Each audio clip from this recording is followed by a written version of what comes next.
أعوذ بالله من الشيطان الرجيم.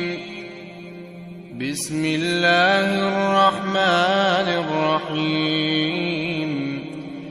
سبح لله ما في السماوات وما في الأرض وهو العزيز الحكيم. هو الذي أخرج الذين كفروا من أهل الكتاب من ديارهم لأول الحشر ما ظننتم أن يخرجوا وظنوا أنهم مانعتهم حصونهم من الله فأتاهم الله من حيث لم يحتسبوا وقذف في قلوبهم الرعب يخربون بيوتهم بأيديهم وأيدي المؤمنين فاعتبروا يا أولي الأبصار. ولولا أن كتب الله عليهم الجلاء لعذبهم في الدنيا ولهم في الآخرة عذاب النار. ذلك بأنهم شاقوا الله ورسوله ومن يشاق الله فإن الله شديد العقاب. ما قطعتم من لينة أو تركتموها قائمة على أصولها فبإذن الله وليخزي الفاسقين. وما أفاء الله على رسوله منهم فما أوجفتم عليه من خيل ولا ركاب ولكن الله يسلط رسله على من يشاء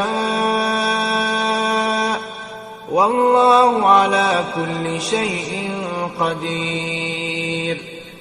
ما أفاء الله على رسوله من أهل القرى فلله وللرسول ولذي القربى واليتامى والمساكين وابن السبيل كي لا يكون دولة بين الأغنياء